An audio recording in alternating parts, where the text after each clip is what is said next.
Me toca a mí en esta oportunidad dar la bienvenida a nivel institucional en nombre de la Fundación Innovat, este tercer encuentro del Plan Anual de Capacitaciones que ofrecemos desde hace ya 4 años, ¿no?, consecutivos entre Fundación Innovat de CONICET y TH Asesores. Como quizá, bueno, muchos y muchas sepan, la Fundación Innovat es la unidad de vinculación tecnológica creada por CONICET allá por 1993, bueno, en el marco de la Ley de Promoción y Fomento de la Innovación Tecnológica. Se dedica principalmente a la gestión y administración de diversas herramientas de vinculación y transferencia tecnológica que ofrece el Sistema Nacional de Ciencia y Tecnología, convenios, servicios tecnológicos, consultorías, capacitaciones como esta. La actual gestión de Innovat comenzó además a desarrollar actividades de promoción y difusión de vinculaciones tecnológicas con el propósito de salir y, bueno, relacionarse con la sociedad, con el sector productivo en particular, buscando oportunidades de vinculación con el sistema de ciencia y tecnología, el sector de empresas, públicas, privadas, pymes, cooperativas, grandes, y las distintas áreas de gobierno. Además de una serie de eventos que hemos realizado, como workshops en transición energética, mesas de trabajo relacionadas con ejes estratégicos de la tecnología. Bueno, consideramos que estos cursos de capacitación que diseñaron Guadalupe Castillo y Paula Marota de TH Asesores para atender las necesidades específicas de la industria farmacéutica y de la salud, representan para Innovat un espacio con un importante potencial para la generación de nuevas vinculaciones tecnológicas en el sector productivo y el sector científico-tecnológico. Así que hoy presentamos este tercer encuentro del PAC 2023, ofreciendo, bueno, ya saben, de manera gratuita un nuevo curso virtual de capacitación, esta vez sobre gestión de estándares y patrones de referencia, que contará con la muy valiosa participación de Fernando Javier Durán, bueno, que él es doctor en química, profesor del Departamento de Química Orgánica de la Facultad de Ciencias Exactas y Naturales de la UBA. Fue investigador en la Universidad de Estrasburgo, en Francia, y es investigador independiente de CONICET, especializado en síntesis orgánica, preparación, purificación y caracterización de compuestos orgánicos con potencial uso medicinal, manejo de técnicas espectroscópicas, RMN, EM, polimetría. Es actualmente además el vicedirector del Instituto de la UBA y CONICET, UMINFOR, es decir, Unidad de Microanálisis y Métodos Físicos Aplicados a Química Orgánica. Así que bueno, quiero agradecerle en nombre de Innovat, especialmente a Fernando Durán y a la Facultad de Ciencias Exactas y Naturales de la UBA, por la predisposición para participar de este espacio de capacitación y de vinculación. Y como siempre, obviamente, a las capacitadoras de TH, Guadalupe y Paula, a quienes, bueno, les cedo la palabra, les deseo que tengan una muy buena jornada y obviamente quedamos a disposición para lo que crean necesario. Muchas gracias. Bueno, muchas gracias, Fede. Como bueno, ya con todo esto ya viene hace bastante, son 4 años, y bueno, todos los años incluimos temas nuevos. Este es un tema nuevo que otros años no lo hemos dado, y bueno, estamos muy contentas de haber incluido, de ir renovando un poco los temas y convocando gente que realmente sabe y mucho sobre estos temas que quizás no son tan conocidos. Bueno, como ya adelantó Fede, hoy el tema es patrones de referencia, estándares de referencia. Sabemos que hay un montón de sinónimos y sinónimos perdón, que aplican a este tipo de nombres, ¿no? A ver cómo los vamos a mencionar, estos materiales que utilizamos para referenciar. A ver, que la pantalla vaya.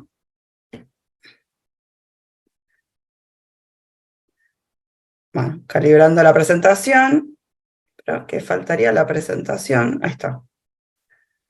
Perdón, pero arrancó tarde la presentación. Bueno, esto ya lo contó Fede, que estemos haciendo el plan anual de capacitación para la industria farma entre TH Asesores e Innovate. Trabajamos con mi socia Paula Marota y yo soy Guadalupe Castillo. Desde TH Asesores es que armamos todo este plan anual que repetimos año tras año, Y bueno, ya lo presentó Fede, pero bueno, me gustaría volver a recalcar que quien me acompaña hoy en la presentación es Fernando Durán. Esta presentación les va a llegar, así que van a poder tener toda la información que él, de todo su currículum y, o sea, todo lo que él sabe que nos va a poder compartir para aprender un poquito en el día de hoy. Esto lo tendría que haber puesto mientras que Fede hablaba, pero bueno, ahora sí vamos a comenzar con el tema de patrones de referencia o estándares o materiales o sustancias que vamos a usar de referencia. Quería comenzar con una encuesta que hicimos en LinkedIn, no sé quiénes quizás han podido participar, que nos gustaba la idea de saber derribar mitos o saber qué piensa la audiencia a priori de qué tipo de patrón de referencia es más puro. Si es un estándar primario, un estándar secundario, un estándar de trabajo, o no depende de ello. Y nos llamó la atención que mucha gente contestó que el estándar primario sería el más puro. Acá vamos o sea, hoy durante la capacitación vamos a aclarar las diferencias entre cada uno de estos tipos de estándares, pero desde el aspecto que nosotros le damos desde la industria farmacéutica y desde las normativas que nos aplican de la autoridad sanitaria en Argentina es ANMAT, pero en otros países hay otras autoridades sanitarias que también lo definen en sus normativas, el estándar primario no significa que sea el más puro. El estándar primario es que tiene una monografía que respalda su composición química. Entonces, la respuesta correcta es no depende de ello, no depende que sea primario, secundario o de trabajo la pureza del estándar o la pureza de ese material que utilizamos. Nos llamó la atención que sea tan... o sea, estuvo bueno que nadie contestó que el secundario o el de trabajo, aunque en realidad podría ser un estándar de trabajo más puro que uno... bueno, ahí no tendría el secundario, pero bueno, ahora vamos a ver las definiciones. Pero nos pareció importante que esto no sea el... Bueno, esto nos demuestra que en realidad los conceptos no están del todo internalizados. Acá mi idea era trabajar con un Menti, no sé si lo conocen, y todos tienen un celular a mano, lo que pueden hacer es escanear el código, así, no se ve mi celular, pero bueno, si yo escaneo, hay una pregunta para contestar que al final de la capacitación vamos a poder trabajar sobre el resultado, pero la idea era preguntar, la pregunta la puedo spoilear porque todos lo van a poder ver, que si alguna vez trabajaron con un estándar de trabajo, si alguna vez les tocó trabajar o preparar un estándar de trabajo. Queríamos conocer en la audiencia, que por suerte son un montón, si realmente tuvieron la oportunidad o les tocó preparar un estándar de trabajo, y quizás no lo saben en realidad. Ahora vamos a trabajar sobre las definiciones para poder confirmarlo. Lo pueden contestar durante la capacitación. A ver si... bueno, ahí está contestando que sí. La idea era que contesten en el QR. Paula, si podés ir agregando el link, te lo voy a pasar por mail por las dudas. Bueno, ahora sí vamos a empezar con las definiciones. Sí, perdón que sigue sumándose mucha gente, entonces seguimos muteando. Claro, sí, me imagino. Contesta el QR, muy bien. Bueno, ahora sí vamos a trabajar sobre las definiciones. Así podemos, durante la capacitación, quizás pueden terminar de contestar si les tocó o no trabajar, armar un estándar de trabajo. ¿Qué sería un estándar? ¿Qué es un estándar de referencia? Son muestras físicas altamente caracterizadas que las industrias farmacéuticas y otras relacionadas usan en sus análisis para ayudar a garantizar la identidad, potencia, calidad y pureza de los medicamentos. Entre paréntesis aclara que son fármacos, productos biológicos excipientes, suplementos dietéticos e ingredientes de alimentos, y yo agregué en paréntesis cosmético. Esta es la definición de la USP. A mí particularmente es la que más me gustó para definir lo que es un estándar de referencia, un patrón de referencia, porque habla específicamente de las 4 cualidades que tenemos que conocer. No significa que sea lo que hablábamos antes de la pureza. Yo tengo que saber qué pureza tiene, no tengo que alcanzar la pureza máxima. Eso me parece interesante, después Fernando nos quizás va a profundizar sobre el tema, quizás no, pero hay distintos puntos de vista, desde lo químico, o sea, esto lo debatimos internamente, desde el punto de vista de la química, cuando estamos buscando el material más puro, y otro enfoque completamente distinto es cuando trabajamos en una industria farmacéutica donde en realidad lo que yo estoy buscando es mi estándar, es mi comparación de referencia de la cual yo voy a relativizar las dosis de mis medicamentos. Si trabajamos en medicamentos, que para mí es la mejor manera de especificarlo porque hay una dosis que existe, ¿no? Si yo tengo un ibuprofeno al 400 miligramos, yo tengo que poder medir que ese comprimido tiene 400 miligramos de ibuprofeno. Para poder medirlo, yo lo que suelo hacer, bueno, yo digo yo como si yo tuviera un HPLC en mi casa que no tengo, en general los laboratorios lo que hacen es, en el lote productivo, lo que hago es medirlo contra un estándar de referencia. Y yo esa referencia la tengo que conocer, tiene que estar certificada. Entonces, volviendo a esta definición que a mí me parece importante, o es la que más me gustó en realidad a mí personalmente, porque me define, bueno, estoy siendo redundante, pero me identifica bien cuáles son las 4 variables que yo tengo que conocer y estar segura. Eso es lo importante. La identidad, la potencia, la calidad y la pureza. Tengo que poder garantizar que yo, el estándar de referencia que utilizo, cada vez que lo utilice, tenga estas 4 cualidades resueltas. Yo no puedo dudar de mi estándar de referencia. Porque a partir de ese estándar yo voy a liberar lotes al mercado con una dosis conocida. Hay un montón de definiciones. Esto en inglés no sucedería, pero en español lo que nos pasa cuando tenemos tantos sinónimos que quizás lo encuentran con distinta nomenclatura. Pero lo importante es entender bien las diferencias, por un lado. Y bueno, también vimos que se inscribió muchas personas del resto de Latinoamérica. Probablemente utilicen otra nomenclatura en cuanto a decir sustancia o estándar de referencia o patrón de referencia o material de referencia. Son sinónimos a los fines prácticos. Lo que yo tengo que poder identificar es cuál, ¿no? Lo que hablábamos antes. Esta es una definición de PARF, que lo recomiendo un montón. Ahí dice, PARF es la Red Panamericana de Armonización y Reglamentación Farmacéutica. Es una guía que está en español y que está buena para poder consultar, es de libre acceso.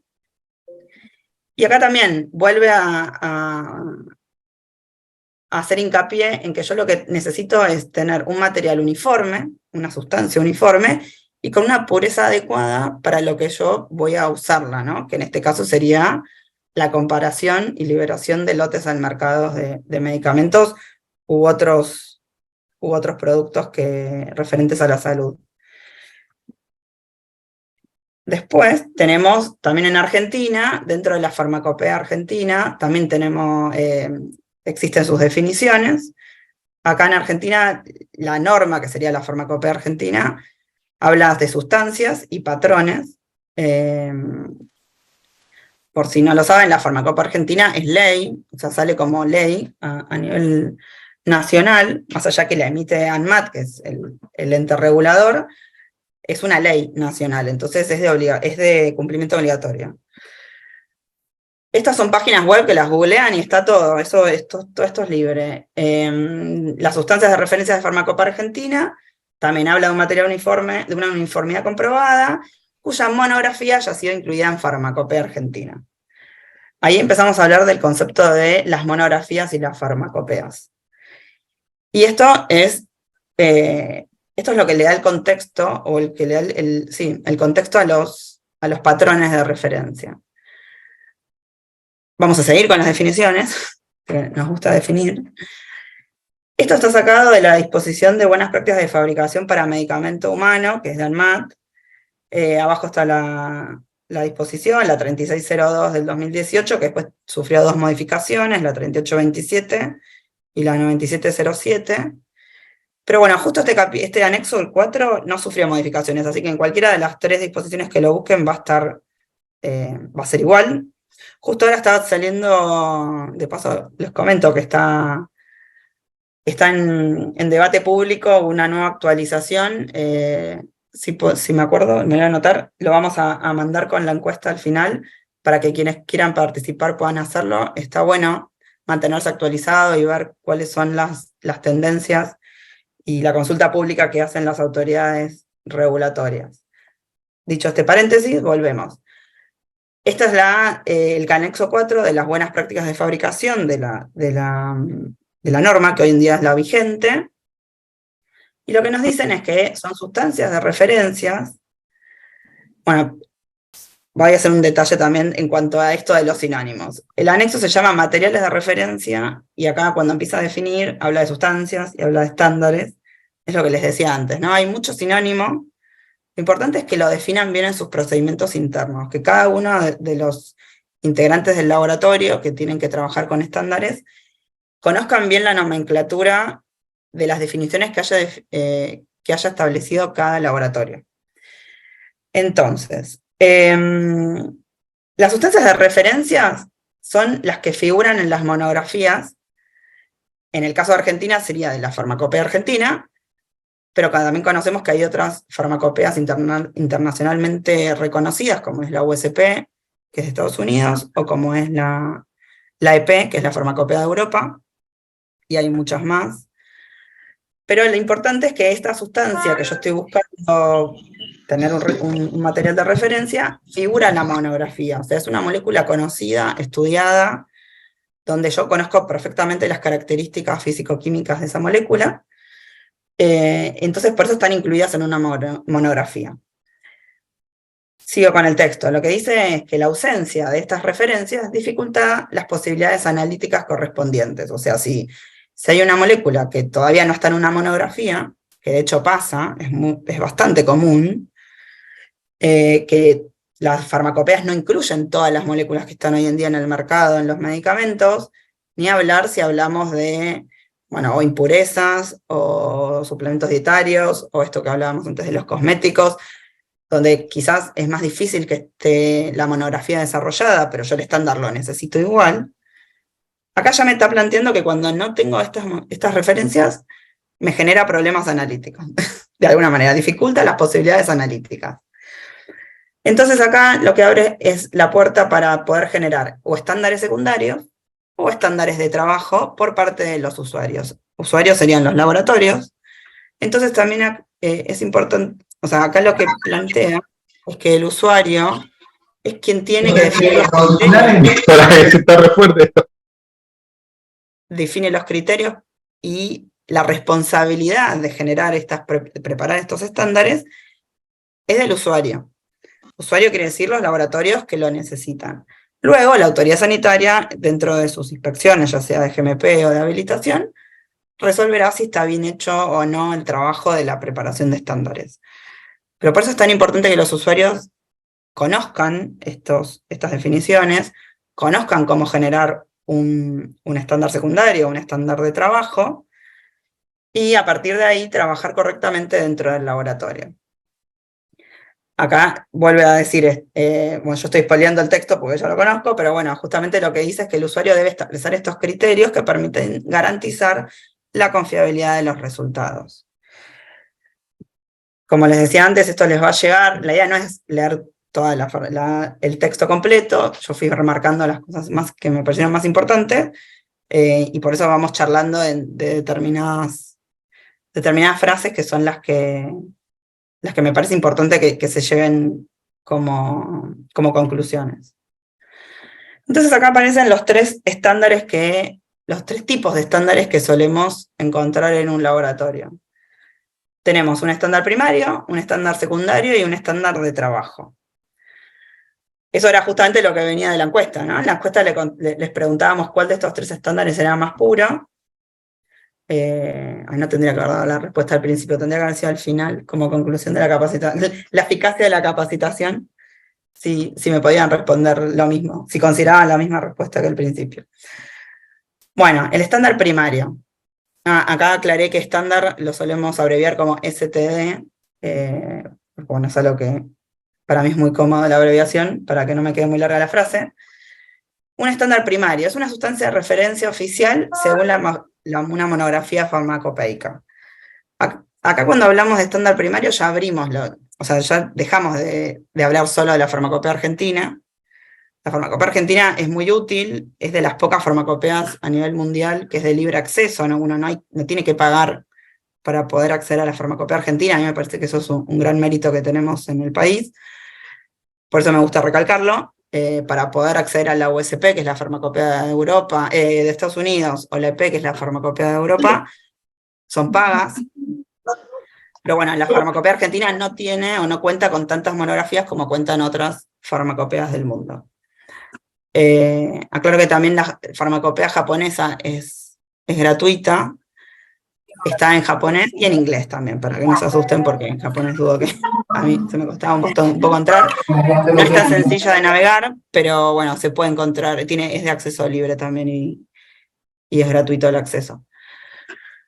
Entonces, cuando tenemos una monografía de una molécula, si hablábamos del ibuprofeno como ejemplo, existe la monografía, está caracterizada la molécula, sabemos cuál es su pureza, sabemos la pureza general de la sustancia química porque fue sintetizada, conocemos su punto de fusión, conocemos qué impurezas trae, ya sea de síntesis o de degradación, conocemos la humedad, si tiene moléculas de agua, o sea, esas monografías lo que nos dan son herramientas y conocimiento sobre esa molécula. Entonces, lo que suele suceder es que muchas de estas farmacopeas conocen su molécula y conocen estas monografías porque ya están descriptas, suelen vender el estándar primario. Entonces, cuando lo vende un agente oficial, por eso es que hablan de sustancia de referencia oficial, porque cumplen tal cual la monografía farmacopeica, ese es un estándar primario. Como le comenté antes, el estándar primario dentro de un contexto de industria farmacéutica, ¿no? Que es por lo que estamos aquí reunidos. Entonces, los estándares primarios se compran. O sea, yo nunca voy a generar un estándar primario como, hablando desde el punto de vista del laboratorio, ¿no? Porque es una sustancia de referencia oficial. Entonces, los estándares primarios yo los debería comprar. Ahora vamos a ver dónde se compran y cómo se gestionan, pero lo importante es que quede claro que el primario es porque tiene una monografía que está oficializada por una autoridad sanitaria competente para tal. Cuando hablamos de estándares secundarios, eso sí lo genero yo, lo puedo generar dentro del laboratorio. Es una sustancia definida como estándar en comparación con un estándar primario. Acá lo que hago, o sea, a los fines prácticos, lo que se hace es relativizar una materia prima. Yo puedo comprar esa molécula en formato de materia prima o de reactivo, también a veces se hace, y lo comparo con un estándar primario que compré a un lugar oficial, y ahí ya puedo armar mi estándar secundario de trabajo para el día a día, para la liberación de lotes dentro del laboratorio. ¿Se entiende, no? La diferencia. Si alguien tiene alguna duda, si se anima a abrir el micrófono y preguntar, no hay problema, y si no, nos van escribiendo en el chat y Paula me interrumpe y me pregunta. Pero es recontra importante entender estas tres diferencias. El primario lo compro, porque lo hace un organismo oficial. El estándar secundario lo voy a trabajar yo desde el laboratorio, pero lo hago relativo al primario, pero cumpliendo la monografía completa. Eso es algo que es re importante. No puedo valorarlo por HPLC y no hacer el resto de las especificaciones. O sea, la gracia del estándar primario y secundario es que ambos cumplen la monografía oficial que yo estoy trabajando. Otro detalle importante acá es no puedo mezclar monografías. Si uso la USP y yo compré mi estándar USP, mi estándar secundario tiene que cumplir la monografía de USP. No puedo cruzar la monografía de Europa o la farmacopea argentina para que cumpla mi estándar secundario. Acá la cadena, digamos, de trazabilidad se sustenta de la monografía que yo estoy eligiendo cumplir. Lupe, te interrumpo un segundo Sí. por una consultita. Acá nos preguntan sobre una duda, no lleva a ver el nombre, no está descrito el nombre de la persona. Lo que me genera duda es, dice, si una molécula es nueva, que no está en monografía, ¿dónde perdón porque se me fue, ¿dónde puedo comprar el primario para preparar el secundario? Es una excelente pregunta, y justamente spoileó la tercera copa que teníamos acá definida, el estándar de trabajo. El estándar de trabajo es una sustancia definida como estándar de manera interna, muchas veces se utiliza el término in-house, cuando no existe un estándar oficial, o sea, cuando no existe una monografía. Justamente la idea de todo esto es trabajar en este que es el más difícil. Después Fernando nos va a profundizar sobre cómo se trabajan los estándares de trabajo, pero es importante esta diferencia. El de trabajo, en inglés es Working Standard, es los que no tienen esa monografía oficial, que justamente son los que más dolores de cabeza nos traen, porque en realidad si no tengo una monografía, no tengo de dónde sacar esa caracterización de la molécula. Esto que decíamos, ¿qué humedad sería la especificación? La tengo que desarrollar. ¿Qué punto de fusión? Bueno, lo más importante, ¿no? La identidad y la pureza de esa molécula. Justamente vamos a ir trabajando, pero eso es algo que es importante entender, esa diferencia. Voy a ir un cachito para atrás para ver justamente estos tres. Estándar primario, secundario y el estándar de trabajo. El estándar de trabajo es cuando no existe esa monografía oficial y tengo que desarrollar internamente. Eso lo mencionaba también la disposición de GMP de ANMAT, que decía que queda en responsabilidad del usuario establecer los criterios para esa monografía del estándar de trabajo. Bueno, ahí ya vimos los tres. Ahora vamos a llegar a esa parte, pero es uno de los puntos que vamos a profundizar. Ahora vamos a hablar un poquito de los estándares primarios, que en realidad de alguna manera están resueltos porque están según monografía. Los lugares que para mí, en mi experiencia, son los más comunes donde comprar estándares primarios es la USP, que es la farmacopea de la FDA. FDA es la Autoridad Sanitaria de Estados Unidos. La EP, que acá estaba el ejemplo. En la USP se compran en esta página los estándares primarios. La EP también vende sus propios estándares primarios. Esta es la página de la farmacopea europea, donde se pueden comprar. ANMAT también vende estándares primarios, como les decía antes. La farmacopea argentina tiene bastantes menos monografías que las otras farmacopeas que recién hablábamos, así que van a encontrar menos cantidad, pero la realidad es que está bueno que sepan que existen algunos, y que justamente, si justo son sustancias que trabajan en el laboratorio, por un lado las pagan en pesos argentinos, y por otro lado ya están disponibles en Argentina. Pero bueno, no hay muchos, hay algunos. Con respecto a eso nos hacen algunas preguntas. A ver. Dicen, ¿cómo se toma un estándar adquirido, por ejemplo, a USP, ya sea de API como impurezas, pero que no cuenta con monografía publicada en dicha farmacopea? Qué raro, nunca me pasó. Si está el USP, debe estar por salir la monografía. Eso sí me pasó, por ejemplo, en su momento con la piolitazona, que estaba por salir la monografía y USP ya vendía los estándares. Vieron que USP todos los años saca una nueva versión de la farmacopea y suele avisar cuáles van a ser las futuras monografías que van a salir. A veces hacen como una prepublicación y uno puede conocer las especificaciones, a veces no. Si no, eso nunca me había pasado, si no era esta situación, que está por salir la monografía. En general, si USP saca un estándar es porque en realidad ya tiene la monografía hecha, si no, no lo podría hacer. Y otra pregunta que nos hacen es... En este caso, si querés, después mandámelo por mail a la persona que lo dijo y lo investigamos un poquito más, porque eso no lo había visto nunca. Y también acá nos consultan algo un poco más sencillo. Dicen, para seguir con el tema, a Camila le pasa con azacitidina que no tiene monografía. Y se ve ahí vamos a llegar a los estándares de trabajo, que son los últimos.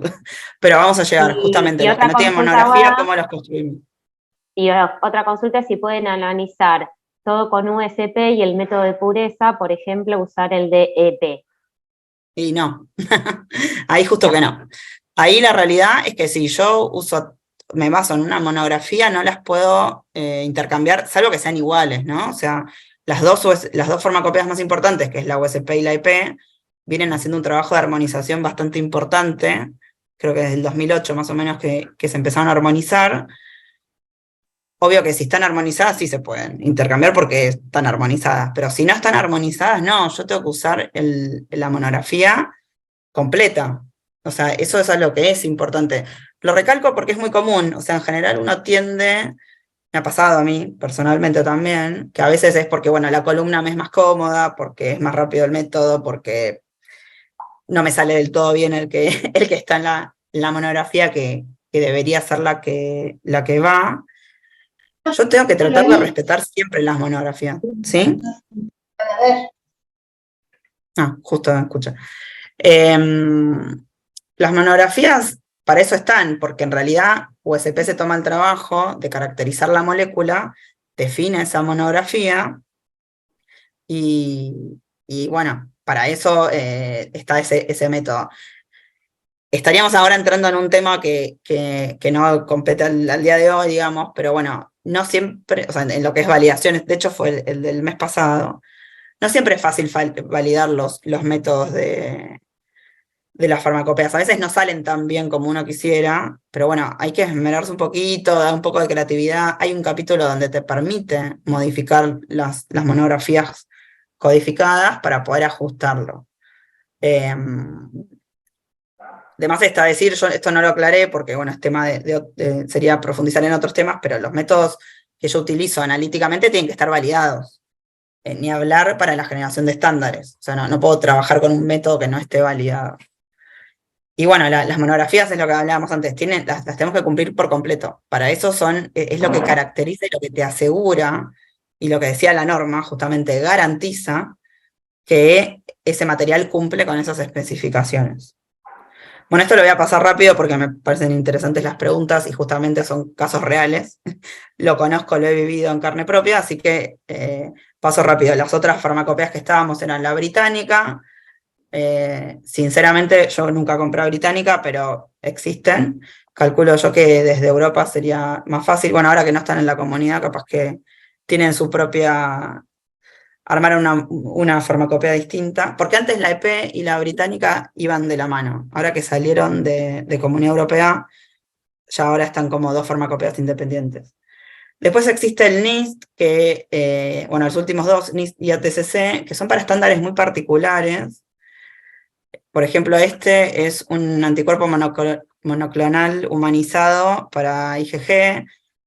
Son como biomoléculas o también estándares celulares. Bueno, pero el NIST es otra fuente oficial de patrones primarios, serían, o estándares primarios. Y ATCC, seguro lo conocen, que son capaz que lo digo mal porque no es mi fuerte de microbiología, pero bueno, son las bacterias que compramos para hacer los heparios en microbiología, pero no es lo único que venden un montón de otros materiales de referencia biológicos. Pero bueno, estos también se consideran oficiales. Esto en cuanto a estándares primarios. Lupe, surge otra consulta, distintas consultas.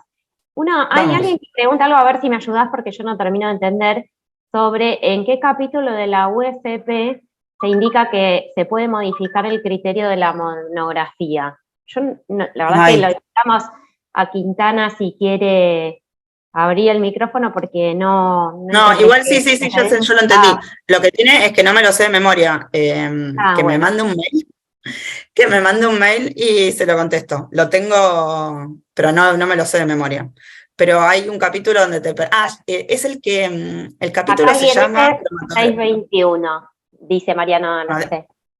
Bueno, genial que se contesten. Y también Marcela Lauta, Henry El Cito, bien, genial. Ya se contestaron. Me encanta el foro de preguntas donde todos me encanta. Es que está bueno eso, me parece bárbaro. Y otra cosa que preguntan es si son válidos los estándares de la OMS. Sí, porque son oficiales. Justamente el NIST, recién uno de los que comentaba, bueno, acá estaba, a ver, ¿no hay uno del NIST por acá? Sí, estándar de referencia aceite botánico, justamente cumplen los de la OMS. Esos en general son hasta donde yo siempre trabajé, son como biomoléculas o cuestiones más biológicas, digamos, los que trabaja el NIST y los que emite la OMS. No sé, hace poco trabajamos con uno que es un estándar de la OMS para antígeno COVID, por ejemplo. Esos estándares sí son oficiales. Lo importante es que sea cuando es primario es porque es oficial de una autoridad competente. Iba a decir autoridad regulatoria, pero justo la OMS no es una autoridad regulatoria, pero es una autoridad competente. Entonces, esos los englobamos todos como estándares primarios. Y después quería aclarar algo también, no es que quiero hacer propaganda, porque no es el único, pero la página web fue la más fácil de usar como ejemplo, que hay muchas marcas, por ejemplo ahora es Merck, pero bueno, también van a tener Sigma y hay otras, que venden estándares de la USP. Eso ténganlo presente. Por ejemplo, este manitol, acá dice que la descripción es un estándar de la USP. Ténganlo presente porque en este caso Merck, creo que no me di cuenta de agregar los otros ejemplos. A ver, me parece que no. No. Merck vende todo tipo de manitol. O sea, si ustedes entran a la página de Merck para comprar manitol, van a ver que existe calidad reactivo, calidad estándar EP, calidad, distintos tipos de calidades de materia prima. Obviamente eso repercute en el precio. Se dan cuenta enseguida cuando es un estándar primario de USP o de EP porque son mucho más caros que si compro un manitol calidad reactivo. Pero lo comento porque a veces es más fácil traerlo o sea, serían como distribuidores en realidad. A veces es más fácil traerlo por un distribuidor que traerlo desde la USP directamente. Al menos en Argentina, no conozco cómo sería a nivel operativo en otros países, siempre, las veces que me tocó hacerlo lo hice desde Argentina. Traer estos estándares de afuera no es fácil, ni hablar del contexto económico-político actual, que eso es otro capítulo que tampoco excede el encuentro de hoy, pero más allá de la situación actual, suele ser difícil traer los estándares, digamos. Entonces, a veces es mucho más fácil encontrar un distribuidor a nivel local que los traiga y los venda como estándares primarios. Lamentablemente, la cartera que ofrecen, todo el catálogo no está disponible, desde Merck o desde otros distribuidores, pero bueno, si justo tienen la suerte de que es el patrón que necesitan, bueno, a veces está bueno saber que existe otra opción para traerlo, digamos, o para conseguirlo, mejor dicho. Acá, por ejemplo, acá lo puse, no me había dado cuenta. Acá habla, por ejemplo, que el manitol marca Sigma Aldrich como reactivo tiene esta pureza. También el manitol marca Supelco es un estándar secundario certificado como material de referencia. Esto significa que ellos se tomaron el trabajo de hacer el estándar secundario del primario. Entonces, si nosotros tenemos un laboratorio chico con poco personal o justo no tengo el tiempo o prefiero ya comprarlo hecho, bueno, acá hay un estándar secundario que lo fabricó Supelco de un primario. Lo importante acá es que nos envíen toda la documentación de trazabilidad contra el primario. Y acá, por ejemplo, está otro ejemplo de Sigma Aldrich que es calidad reactivo. Todo hablando de, bueno, manitol, de manitol o manitol, pero bueno, vean que hay distintas calidades en la misma página ofrece distintos tipos de manitoles. Cuando lo quiero comprar, tengo que asegurarme bien qué es lo que quiero comprar. Bueno, ahora iba a empezar secundarios, pero voy a hablar de un detalle más de los primarios. Calculo que todos y todas los que están acá alguna vez les ha tocado vivir la experiencia, una gran experiencia, trabajar con estándares primarios. Son frascos muy chiquitos, la cantidad que viene realmente es poquita, o sea, trabajamos en cantidades desde 20 miligramos, 100 miligramos, 250 miligramos, es lo máximo que he visto. Esto no se ve una mano al lado como para relativizarlo, pero estos son frascos realmente pequeños, ampollas realmente pequeñas, En general estas ampollas son unidosis, uno la abre y la puede usar una sola vez, este tipo de estándares primarios. En lo que respecta a ampollas, muchos vienen con cadena de frío, por eso también la complejidad de traerlos al país. Entonces, uno en general cuando existe el estándar primario lo compramos como la primera vez para poder generarnos todo el estándar secundario que necesitemos. Pero la verdad es que no conozco laboratorio que use estándar primario lote a lote, al menos no en Argentina. Si alguien lo puede hacer, es un tema de costos, o sea, realmente es muy caro y las cantidades que vienen son muy pocas, o sea, es muy pequeña, entonces en la vida real uno no trabaja con el estándar primario a diario, por eso es importante generar estándares secundarios y estándares de trabajo cuando no tenemos la monografía. Pero también es importante conocer cómo gestionar estos estándares primarios, primero por el costo que tienen y segundo por la dificultad de acceso. Por eso me interesaba marcar que existen distribuidores para algunos estándares primarios a nivel local. Bueno, esto ya lo hablamos y ahora pasamos a estándares secundarios. ¿Alguna pregunta más de primarios hay, Pau, por ahí? Igual después hacemos un resumen, porque aparte No, tengo que ir ya estaban todos ansiosos por los secundarios. Okay. Así que perfecto, llegamos al estándar secundario. Contestaron entre sí, pero ya empezaron a preguntar por los secundarios. Me parece que entonces quedaron claros los primarios. Bien. El estándar secundario es el que uso día a día cuando existe la monografía oficial en alguna farmacopea. Y yo lo fabrico dentro de mi laboratorio. Esto, si tuviera un HPLC en mi casa, lo haría en mi casa. Yo lo fabrico relativo a un primario, eso es lo que decía antes. Compramos el primario una vez, 2 veces, si tengo alguna duda. Si tengo los recursos suficientes, está bueno tener 2 primarios, porque si yo algún día tengo un problema con un vial, que es muy común que haya una contaminación cruzada cuando ingreso la espátula para tomar la muestra, algún problema de humedad, me quedó abierto el frasco y demás, si yo después no puedo confiar en el primario, voy a tener un gran problema. Entonces, si tengo la posibilidad siempre de comprar 2 estándares primarios, uno que me quede de backup como de muestra de seguridad, es lo ideal. Utilizo un vial del primario para fabricar un montón de estándares secundarios. Acá sean prácticos y estratégicos, y el día que yo abro el vialcito chiquitito que vimos recién del estándar primario, lo que tengo que hacer es fabricarme un montón de estándar secundario para poder trabajar en el día a día, justamente. Entonces, el secundario es un método relativo en comparación al primario. Yo mi estándar secundario lo fabrico siempre relativizándolo a un primario. Lo más común es hacer una corrida de HPLC, el tiempo de retención es mi criterio de identidad, yo con eso caracterizo la identidad de mi estándar secundario. Otro detalle de los fines prácticos, mi estándar secundario en realidad es la materia prima que yo compro para elaborar, tomo una muestra suficiente para que me alcance para hacer mínimo 10 viales, 20 viales de uso interno del laboratorio, y ahí fabrico mi estándar secundario con mi propia materia prima.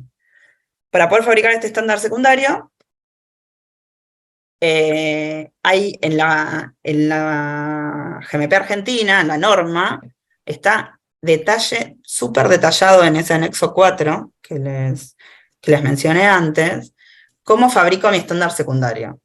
Les recomiendo que lo tengan, o sea, incluso esto pueden copiarlo y pegarlo en el procedimiento interno de ustedes, de cualquier laboratorio, porque está súper específico.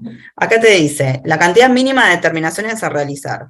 Entonces te dice, 4 determinaciones para el contenido de agua, 4 determinaciones para la valoración volumétrica, 4 para la valoración de cromatografía, que es, bueno, la HPLC, 4 para las impurezas, 4 para un GC. 3 determinaciones, si hago la absortividad específica, si hago el punto de fusión, si hago pérdida por secado. 2 determinaciones para impurezas volátiles o ceniza sulfatada. Y con una me es suficiente para un IR o para metales pesados. La misma norma nos dice bien todo lo que tengo que hacer paso por paso. A los fines prácticos yo siempre he visto que en vez de 4 hacemos 5, no sé, porque históricamente, estadísticamente es más fácil, pero en realidad la norma dice 4. Con 4 es suficiente. 4 implica 4 pesadas independientes. no es que inyecto 4 veces la misma muestra, porque eso lo único que me están demostrando es que la HPLC reproduce bien la inyección. Acá lo importante es poder pesar 4 veces de manera independiente. Obvio que si hago más es mejor, acá dice mínimo, si yo hago 10 va a estar bien. Pero hago 4 pesadas independientes de mi materia prima para construir mi estándar secundario. Y ahí tienen todos bueno, esto que hablamos recién, ya lo leí, y depende de la monografía, ¿no? O sea, esto que hablábamos antes. Yo, si mi monografía no tiene punto de fusión, no voy a hacerlo un punto de fusión, voy a hacer lo que pida mi monografía. Pero lo importante es el criterio de las determinaciones que tengo que realizar de manera independiente para poder asegurar y garantizar justamente esa pureza que estoy buscando. Guada, acá tenemos una consulta que creo que da para la filmina anterior, que dice, cuando el estándar tiene en la monografía oficial analizado el título por dosaje potenciométrico y yo necesito utilizarlo para título por HPLC, ¿es válido el título siendo otra metodología? Mira, para poder hacer eso, vos deberías como validar la correlación entre ambos métodos. O sea, no es tan sencillo, pero se podría llegar a hacer. Lo que vos deberías hacer, eso pasa también mucho con, por ejemplo, antibióticos que tienen valoraciones biológicas y yo lo quiero pasar a HPLC. O valoraciones de biomoléculas que tienen valoraciones biológicas, tanto en animales y demás, y yo lo quiero pasar a HPLC. No es tan fácil, no es que digo, bueno, hago una correlación de un día y veo que me da más o menos parecido. No, yo tengo que poder asegurar que esos 2 métodos son equivalentes. Para poder hacer eso, me meto en el mundo de las validaciones, que excede un poco el tema de hoy. Pero bueno, ahí para poder hacer eso justamente es esto. Yo tengo que poder demostrar que ambos métodos me van a determinar lo mismo en ambos casos, que yo voy a poder, lo voy a decir medio bruto, pero descubrir las mismas cosas con una HPLC que con una de potenciometría, creo que dijo, ¿no? Entonces, nada, ahí o sea, no quiero profundizar porque me voy a ir por las ramas, pero la realidad es que se puede hacer, pero yo tengo que poder demostrar esa equivalencia de métodos, y eso implica todo un desarrollo de validaciones y todo un respaldo estadístico. Tengo que hacer mínimo 3 lotes, mínimo estas 4 determinaciones y demás. Pero bueno, no, si empiezo a hablar creo que me voy a ir por mucho más, y ya son casi las 3, así que... pero está buena la pregunta. El tema es que cuanto más pueda cumplir la monografía, mejor. Yo entiendo que todos queremos pasar al HPLC porque es lo más rápido, lo más sencillo. Bueno, no sé si sencillo, pero es lo más fácil de reproducir. Pero bueno, para poder hacer eso, tengo que hacer esa correlación de métodos. Que no siempre da, o sea, yo también lo que les digo es que si la USP ya lo sacó de una manera, es por algo. O sea, quizás, o sea, en general el HPLC siempre es la primera opción. Si lo sacó por otro método es porque en realidad quizás no es igual de representativo. Ahí lo que recomiendo también tienen que hacer una buena búsqueda bibliográfica de la molécula y conocer bien. De hecho, para eso tenemos después al experto en moléculas. Quizás buscar apoyo en algún lugar que se dediquen específicamente al desarrollo de moléculas para poder entender bien esa equivalencia de métodos. Pero no voy a hablar más de eso porque me voy. Bueno, y acá nos preguntan en el caso del estándar secundario cuáles son los ensayos básicos que se deben realizar como para reforzar. Bueno, un poco es esta, sí, es esta filmina. En realidad el básico es la monografía. O sea, partimos de la base que si yo estoy haciendo un secundario es porque me baso en la monografía de un primario. La especificación tiene que ser la misma. La diferencia es que yo, por ejemplo, ¿no? O sea, a los fines prácticos del día a día, no sé, compramos 10 kilos 10 kilos es un poco mucho, capaz que 3 kilos de materia prima como API, voy a sacar una muestra de, no sé, de 100 gramos o algo así, y esa muestra yo la voy a transformar en mi estándar secundario. ¿Qué me diferencia el estándar secundario de la materia prima? Es que yo cuando libero la materia prima tomo una muestra representativa, hago el ensayo común y corriente del método y la libero con 2 determinaciones, con 2 pesadas. Deberían, ¿no? Hacer todos mínimo 2 pesadas.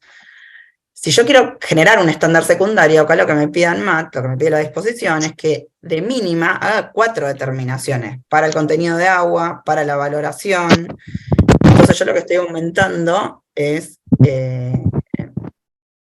mi precisión del resultado, o sea, voy a poder confiar en mucho más en esa precisión y exactitud de ese resultado, justamente. Acá no habla, estoy pensando, no lo puse, pero no habla de los límites estadísticos que yo debo definir. En realidad no lo habla porque dice que lo tiene que definir el usuario, pero yo tendría que definir cuáles son mis límites estadísticos de qué variación voy a aceptar para mis 4 determinaciones de contenido de agua, por ejemplo. Ahí hablamos contenido de agua, es Carr-Fisher, porque en realidad la pérdida por secado está en el ítem B, que dice que tengo que tener 3 determinaciones mínimas. O sea, la pérdida por secado, si lo hacemos tradicionalmente, quizás es más artesanal, y en cuanto a que no hay un instrumento que me define el valor. Entonces, esto de definir cuál es mi dispersión estadística que yo voy a aceptar para generar un estándar secundario, lo tengo que definir en el procedimiento. Y ahí lo que dice la norma es que cada usuario lo tiene que definir. Por default, el RCD menor a 2% es algo que se toma válido. Pero bueno, si yo hago un estándar secundario, yo pondría una vara un poco más alta, quizás un RCD menor a 1%. Pero bueno, también depende de la molécula. Hay moléculas que son más sencillas y otras moléculas más complejas que no es tan fácil definir estos valores. Por eso es tan importante el procedimiento interno que genere cada laboratorio. Pero los mínimos son lo que diga la monografía y sustanciado con la norma de GMP. Bueno, acá, mira, no lo dije, pero estaba acá abajo. Cuando las dispersiones obtenidas en los métodos precedentes no sean satisfactorias, deberá aumentarse la cantidad de determinaciones independientes. O sea, estas dispersiones, que es lo que hablaba recién, tienen que estar definidas, predefinidas, y en función de eso, yo ahí puedo aumentar la cantidad de determinaciones independientes para mejorar esa dispersión. Y tenemos otra consulta sí, que dice, al realizar mi estándar secundario, ¿cuál es la cantidad recomendada de fraccionar? ¿Cuántas aperturas puede tener el frasco vial y qué fecha de vencimiento colocaríamos? Bueno, eso es algo que justamente ahora veníamos a hablar de eso a nivel operativo. ¿Cómo gestionamos estos estándares? Ya sea el primario, el secundario, y bueno, y ahora los de trabajo que vamos a hablar. Esta gestión de estándares no es solamente compro el estándar o valoro 4 veces por HPLC.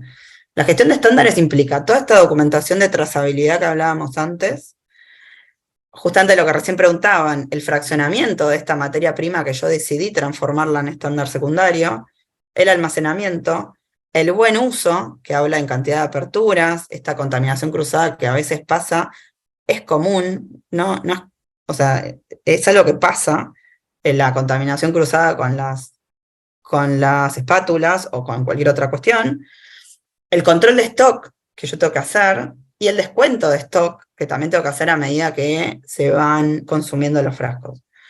Lo que yo les contaba antes es que en general lo que uno hace es separar una muestra de materia prima, la transforma en estándar secundario y la fracciona en muchos frasquitos.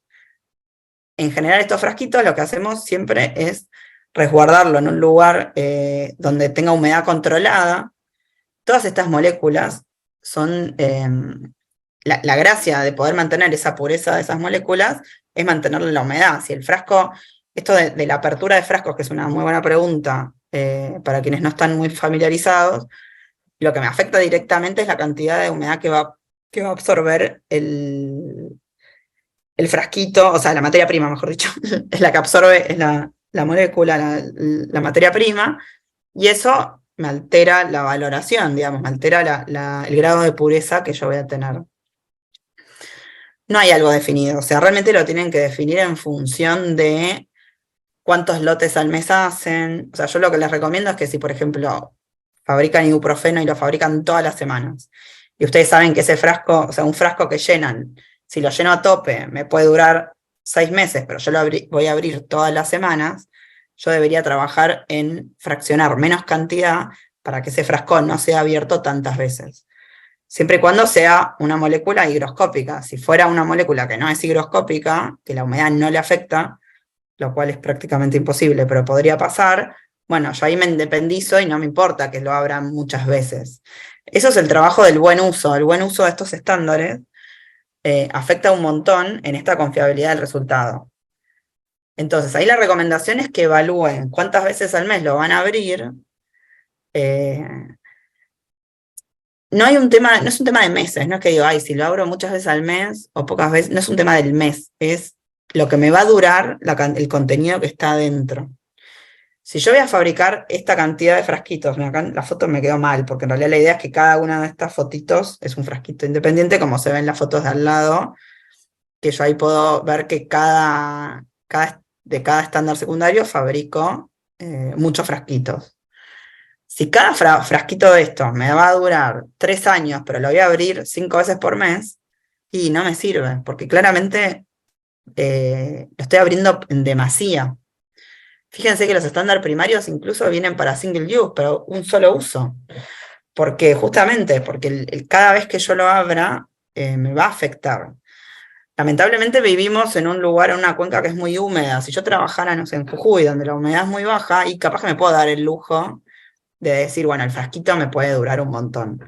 Pero si trabajamos cerca de los ríos, en lugares húmedos, adentro de estas cabinas está la humedad controlada, pero afuera no. Entonces, yo tengo que asegurar que la cantidad tiene un criterio de usabilidad.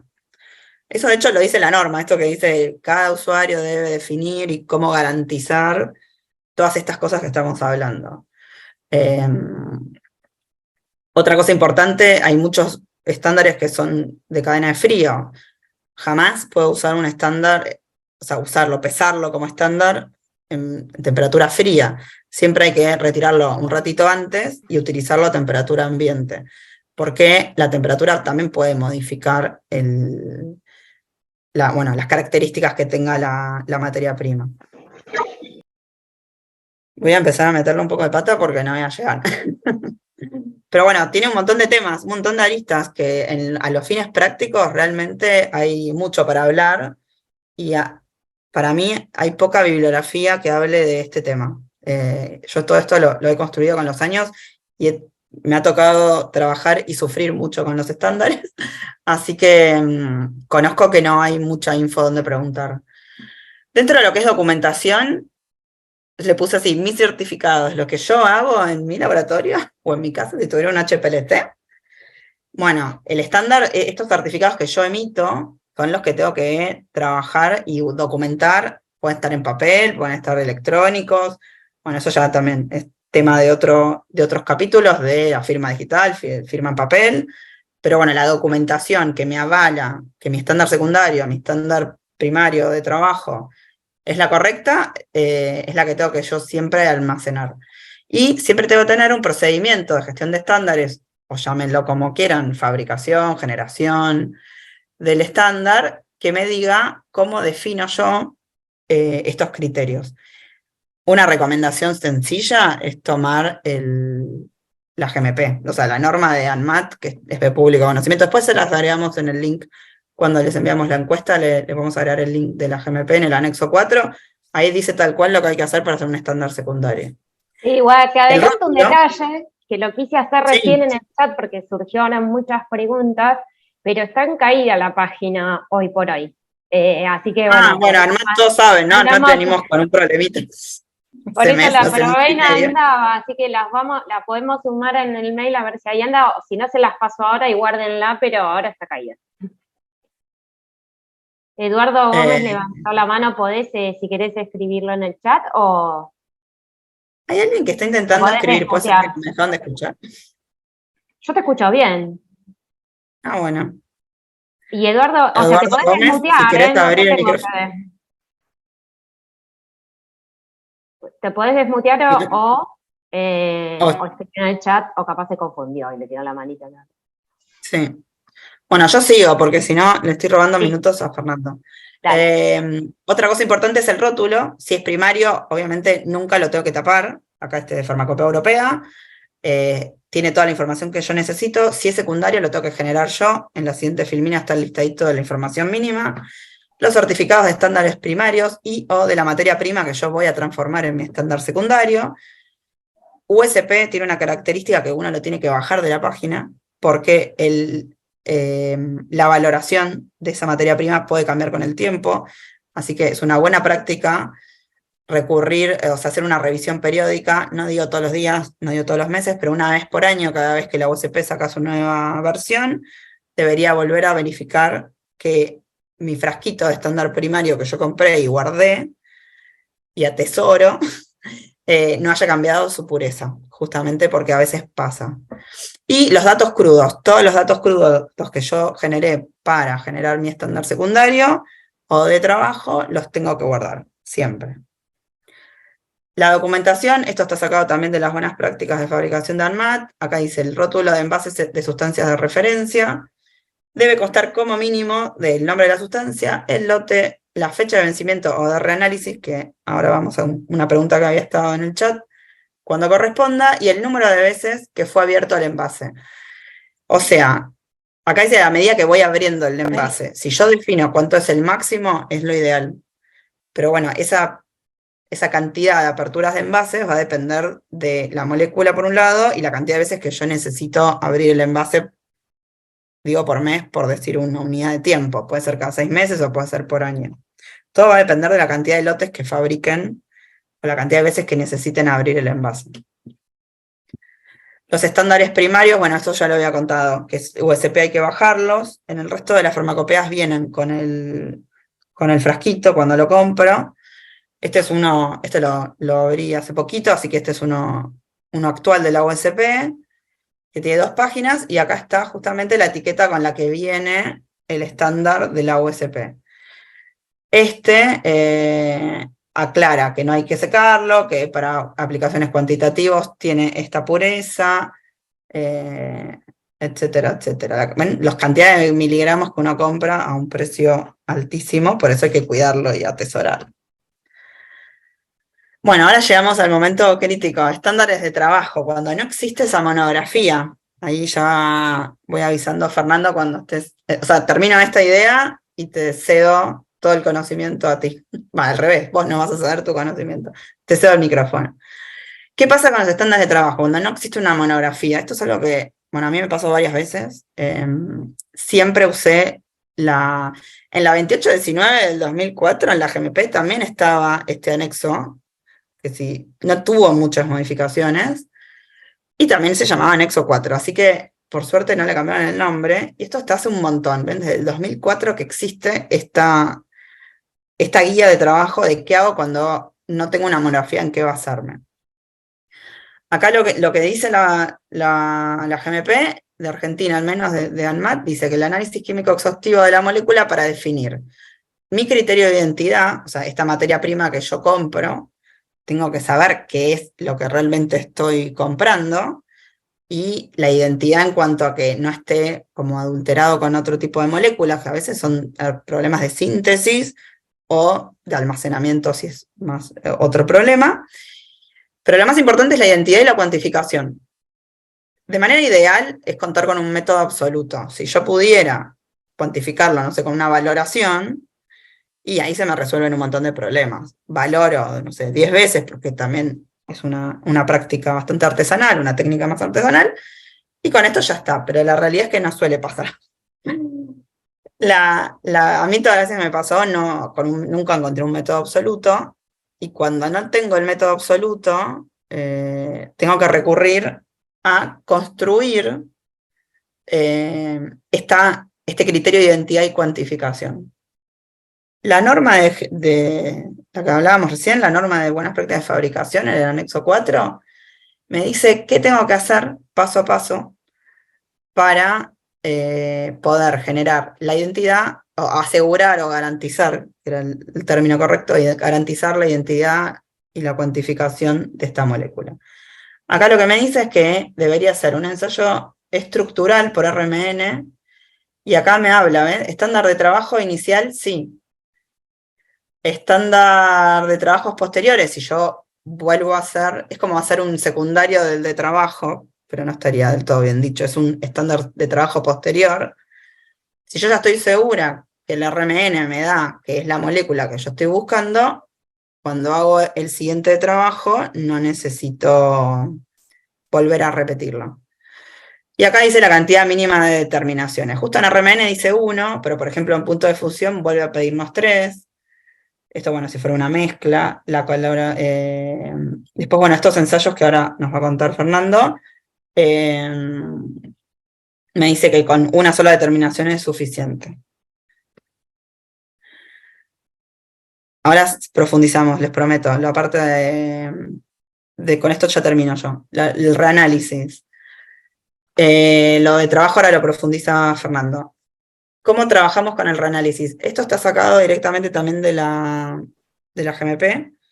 Dice, vigencia y reanálisis de los materiales de referencia para las sustancias codificadas, o sea, primario y secundario. No vamos a leer todo el texto, esto les va a llegar por mail. La vigencia será determinada por las respectivas entidades, o sea, nos vuelve a dar la responsabilidad a nosotros los usuarios, y queda bajo la responsabilidad del usuario también la vigencia de los espectros de infrarrojo. Los estándares secundarios podrán reanalizarse. Se mantienen vigentes en tanto sigan cumpliendo con las correspondientes especificaciones, evitando el innecesario descarte de sustancias que conserven su aptitud. Esa frase la tendría que haber marcado también, porque me parece re importante el criterio de no desecho por desechar. Yo lo que puedo hacer es reanalizar, de hecho acá dice una frecuencia entre 2-3 años, en función de la estabilidad de la sustancia. Yo puedo reanalizar y definir una nueva pureza. Si la materia prima que estaba adentro del frasquito cumple, pero bueno, por esto de la apertura de frasco, por el tiempo, porque el lugar de almacenamiento no es lo ideal, porque vivimos en una ciudad con una humedad altísima, bueno, si cambia yo puedo mantener la sustancia de referencia que conserve su aptitud y puedo revalorizarlo. Y acá abajo lo copié y lo pegué, pero en realidad dice exactamente lo mismo para las sustancias no codificadas. Queda bajo la responsabilidad del usuario y mientras que cumpla la especificación lo puedo seguir usando y debo programar los reanálisis respectivos en función de la complejidad y la estabilidad de la molécula. Terminé. Le robé 13 minutos a Fernando. Pero bueno, surgieron varias preguntas, me parece Está sumamente buenísimo, sí. enriquecedor. Son problemas del día a día. Me encantó que se contesten entre ustedes. Yo no llegué a ver nada, yo el chat no lo veo. Bueno, voy a dejar de Acá tenés compartir. otra preguntita que dice que importa si el proveedor da un vencimiento pero sigue cumpliendo el reanálisis. Ahí hay un tema, porque en realidad si el proveedor de la materia prima o del estándar primario. El tema es quién define el vencimiento. A ver. Del estándar Porque secundario, para el estándar secundario. Sí, pero no sé quién da el vencimiento. Sí, es para preparar el estándar secundario. Claro. En realidad, si vos tenés un sustento bibliográfico en algún lado que diga, claro, el fabricante de la materia prima, ahí está. Si vos tenés el sustento que cumple, lo podés extender. Porque hay un tema ahí, ¿no? Los fabricantes, esto está grabado, yo no sé, lo debería decir así. Fernando, cuando quieras aparecer en acción en cámara, toda tuya. Ya estoy acá. Ahí está. Termino esta frase y te dejo. Si querés, Los fabricantes de materias primas en general dan vencimiento para que uno vuelva a comprar. También, o sea, eso es polémico lo que estoy diciendo, ya lo sé, pero la realidad también es que lo ideal, los fabricantes responsables, si la molécula es estable, no dice vencimiento, dice fecha de reanálisis.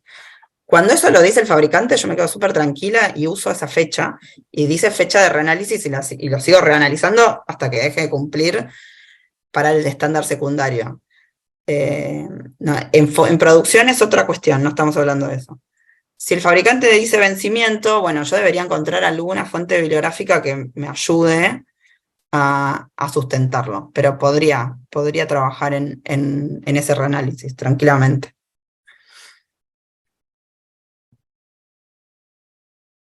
Fernando. Buenas, ¿cómo les va? Buenas Ahora tardes. sí. ¿Se escucha bien? Está. ¿Se escucha? Perfecto. ¿Me escuchan? Sí. Ah, perfecto. Listo, porque yo con esto en el helicóptero no puedo saber si me escucho o no. Espero no aburrirlos. Bueno, ¿cómo puedo presentar el PowerPoint? ¿Deberías poder compartir pantalla en el botón verde? Sí, a ver, espera que ahí está. A ver, botón verde y ahí encontrar la presentación. Ahí está. Espero que se vea, ¿no? Sí, ahí se ¿Se ve. ve? Todavía no está en modo presentación, pero se ve la pantalla. A ver ahora. Ahora Ahí sí. sí. Voy a reducirme. Perfecto. Así no me tapo yo con todas las... Bueno, yo les voy a hablar de los patrones de trabajo. ¿Sí? Es la famosa consulta que hicieron. ¿Qué pasa si no existe monografía, si es una sustancia no codificada? ¿Sí? O, por ejemplo, es en el caso de que haya una impureza que no existan los patrones y uno la tenga que evaluar. O quiere evaluar una impureza, o sea, qué es lo que tiene que hacer, cómo lo fabrica, cómo lo trabaja, qué tipo de análisis tiene que hacer o qué documentación tiene que tener para tener su estándar de trabajo. Bueno, yo hice una pequeña presentación para que sepan de dónde vengo. Yo vengo de UMINFOR, de un instituto UBA CONICET en la Facultad de Ciencias Exactas y Naturales, y nuestro instituto trabaja en conjunto con la industria, sí, sobre todo con la industria farmacéutica y la industria química, en el análisis de, sobre todo, compuestos orgánicos y el análisis de compuestos orgánicos puros, ¿sí? Por resonancia magnética nuclear y espectrometría de masas. Bueno, se caracterizan drogas no codificadas en farmacopeas, de acuerdo a los requisitos de ANMAT-INAME, identificación de impurezas y productos de degradación en materias primas y formulados, y cuantificación de estándares hacemos por método absoluto por resonancia magnética nuclear. Cumplimos normas ISO 9001 desde el año 2008. Somos el primer instituto, tanto UBA como CONICET, que certificó normas de calidad. Y bueno, ya tenemos varias certificaciones en el transcurso de los años. Somos conocidos por ser el instituto que ayudó a las autoridades de la provincia de Buenos Aires en el descubrimiento de adulteración de cocaína por carfentanilo. Se hizo en nuestro instituto con nuestro equipo de resonancia de espectrometría de masa de alta resolución. Se pudo realizar. Bueno, como Guadalupe les había contado, las sustancias de referencia tenemos en la farmacopea argentina y en casi todas las farmacopeas, 3 tipos de estándares: el que está codificado de referencia, que es el que ya existe en las farmacopeas, y las farmacopeas lo proveen de alguna forma y uno lo puede comprar, o tiene alguna empresa certificada. Un estándar secundario que se valora a partir de un estándar primario, ¿sí? Y el estándar de trabajo, en el cual, bueno, uno no tiene monografías que lo avalen, y tanto nacionales como internacionales, y no tiene patrones de referencia. Entonces, el proceso que realiza con el estándar de trabajo es el mismo proceso que tendría que hacer si uno fuese el fabricante de una droga para fabricar su estándar primario, ¿sí? Para realizar el estándar primario. El estándar primario, generalmente, el mismo fabricante, con un determinado proceso sintético, luego de varios lotes, lo que va haciendo es hacer un análisis, una caracterización de los compuestos orgánicos, y una valoración, y en función de esa historia y de los procesos, de todo el desarrollo, uno va certificando delante de los distintos entes nacionales, tanto el título como la distribución de impurezas y características de la sustancia química. El estándar de trabajo, ¿cómo me fabrico un estándar de trabajo? Como uno no tiene referencias, uno lo que hace es trabajar con los compuestos orgánicos que tiene de esa sustancia a mano. Entonces puede ser que la forma de conseguir la sustancia química sea a través de la casa matriz del propio laboratorio, ¿sí? que inventó, ¿sí? que innovó con esa sustancia. Por otro tipo de elaboradores, o sea, uno consigue esa sustancia por terceros, por otros proveedores, por síntesis en la Argentina, ¿sí? por ejemplo, en el propio país, o, por ejemplo, lotes de materia prima purificada, uno le compra a la casa matriz que realizó esa molécula innovadora, y, bueno, uno de alguna forma valora, hace todos los análisis de esa sustancia química. Otra forma es, de los lotes que uno le compra al fabricante, si uno no está conforme con su pureza o no está conforme con la calidad que lo que tiene, lo que puede hacer es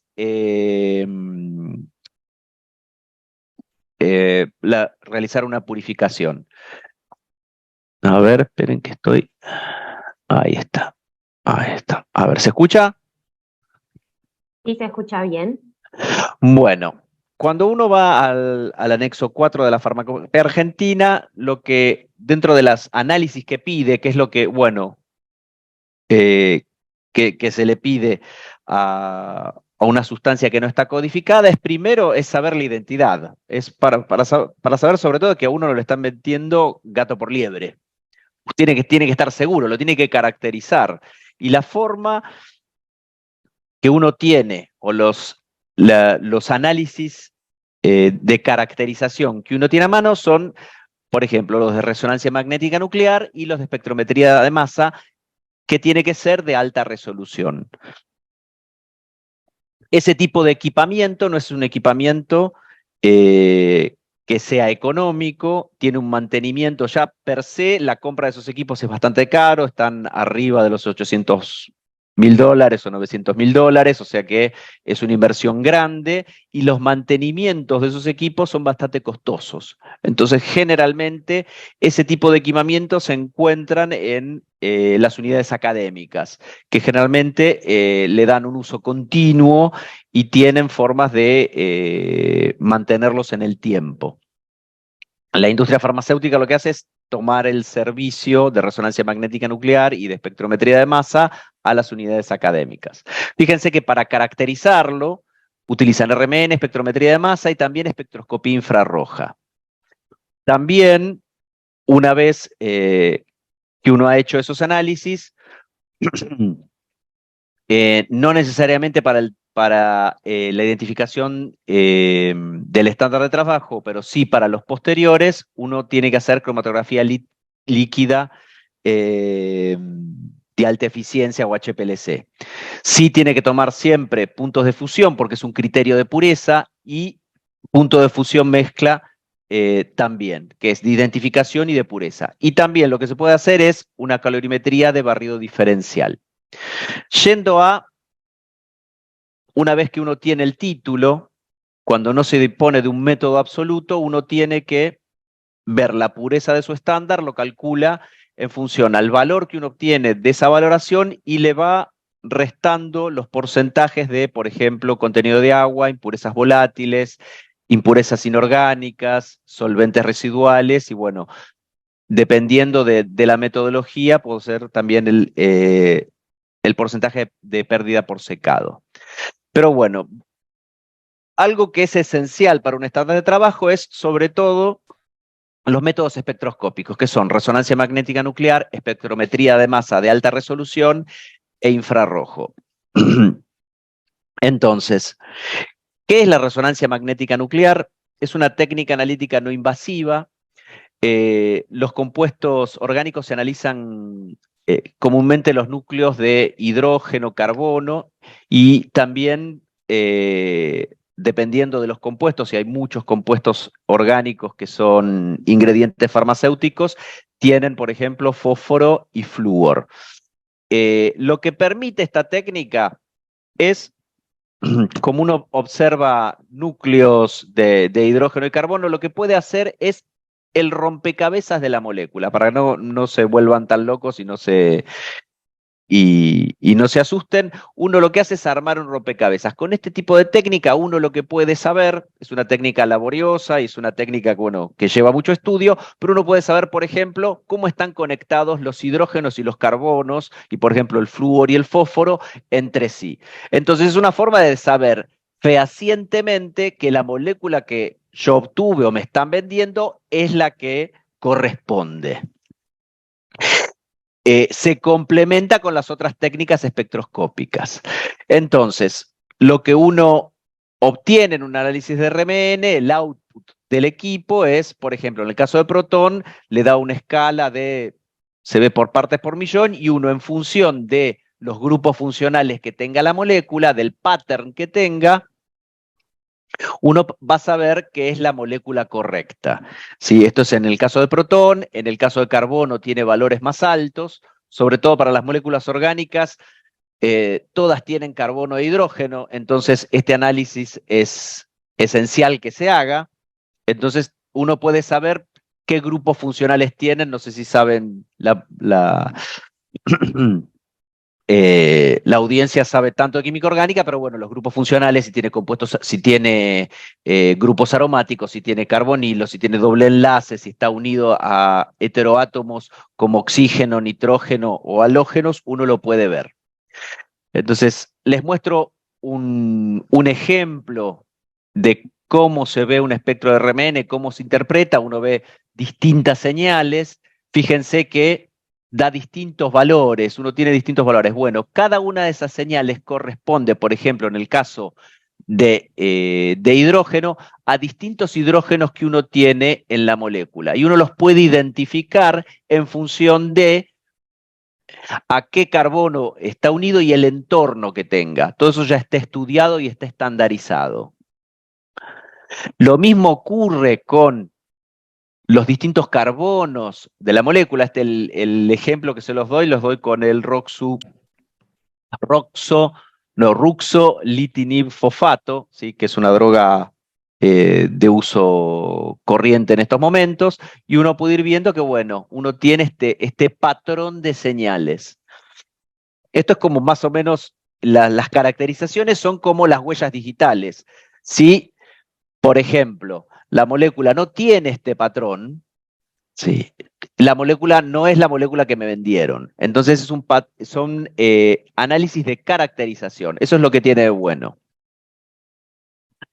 Y, por ejemplo, en esta molécula que también tiene fosfato, uno puede hacer el análisis, ¿sí?, del fosfato, y uno tiene una señal de fosfato que también es característica. Una cosa que hay que aclarar, que generalmente las farmacopeas para la identificación y caracterización de compuestos orgánicos piden equipamiento de alta resolución. Generalmente tiene que ser de arriba de 400 MHz. Los de 300 y menores, dependiendo el tipo de compuesto y de especificación de la farmacopea, pueden servir o no. La otra metodología que se utiliza mucho es la espectrometría de masa. En el caso de espectrometría de masa, en el espectrómetro de masa, lo que uno realiza es, o cómo es la metodología, se introduce en el equipo la muestra y se ioniza. Eso lo que va a generar es una formación de la ionización del compuesto, y en función de esto se lo somete a una diferencia de potencial importante, y lo que se puede hacer, este equipo se calibra y lo que uno termina sabiendo es el peso molecular o la relación masa-carga, y a partir de la relación masa-carga uno puede ver el peso molecular de la molécula. Con el peso molecular de la molécula, si es el buscado, coincide con la molécula que yo estoy evaluando, ¿sí? Si no coincide el peso molecular en función de esto, no es la molécula que se estaba precisando. Existen distintas formas de ionizar esa molécula, ¿sí? Cargarla positivamente o cargarla negativamente, y son distintos métodos de ionización. Se tienen, bueno, los 3 métodos clásicos que uno puede encontrar en bibliografía son ionización de electrones, desorción MALDI o desorción láser asistida por matriz, o ESI, que es electrospray, que es por nebulización. Generalmente, los métodos de ionización por electrones y MALDI se usan a bajas presiones. Tienen que utilizar vacío, alto vacío. Y bueno, para moléculas orgánicas, dependiendo la estructura, no son tan usados. Sí, sobre todo se utiliza electrospray para moléculas orgánicas que se utilizan para la parte de farma. Y es un método suave, que es a presión atmosférica y bueno, necesita baja energía. Los equipos que pueden encontrar, bueno, es un equipo de espectrometría de masa de alta resolución, tiene esta forma, tiene generalmente una HPLC o puede ser por inyección directa, y uno, bueno, aquí tiene el ionizador y aquí tiene el analizador, y después uno lo analiza por en la computadora. Lo mismo, este es un HPLC, ¿sí? De espectrometría de masa de alta resolución, y este es un CGL, pero es un CGL de masa de baja resolución. Fernando, aprovecho para interrumpirte un segundito con algunas preguntas. Sí. Una pregunta es, ¿el electrospray se usa solo para moléculas orgánicas? Se puede usar para otro electrospray, pero generalmente la utilidad que se le da, sí, todo lo que se pueda ionizar lo vamos a poder ver. Todo lo que se ionice por metodología de electrosprays se va a poder ver. Pero bueno, la función, que sobre todo la utilidad que tiene, es para moléculas orgánicas. Sí, solo uno tiene que ver con la utilidad. Ok, y lo otro, ¿ustedes hacen RMN? Sí. ¿Para terceros? Sí, nosotros tenemos RMN, después hay una transparencia al final, que bueno, tenemos resonancia magnética nuclear de 500 MHz y de 300 MHz. Así que anoten bien, porque acá ya hay gente que necesita. Bueno. Te agrego otras preguntas que había más arriba. Para el cálculo de títulos, ¿se tiene en cuenta el porcentaje de enantiómeros? Eso depende del tipo de valoración que uno haga y también del tipo de molécula que tenga, de cómo lo evalúe. Sí, o sea, si uno tiene un método que no puede diferenciar enantiómeros, es un problema. Ahí tiene que ir, por ejemplo, en el caso de enantiómeros, tenés que terminar en una valoración por cromatografía de alta eficacia por HPLC en una columna quiral. La única forma de evaluarlo va a ser esa, o en el caso de que tu molécula sea volátil, que no necesariamente seamos realistas, que los compuestos farmacéuticos, la gran mayoría no son volátiles, salvo que sean algunas que estén relacionadas con el tracto respiratorio, la gran mayoría no son volátiles, puede ser por CGL quiral. O sea, las metodologías para evaluar las mezclas que tengan enantiómeros es por cromatografía quiral, tanto HPLC como CGL. Y después, en función de eso, se hacen las correcciones. Pero el porcentaje de enantiómeros se tiene que evaluar de esa forma. No existe otra metodología. Okay. Y te agrego otra que estaba más arriba también. O bueno, salvo que tengas que tengas los valores de poder rotatorio, que también lo podés calcular, pero generalmente como método más fiable es la cromatografía quiral.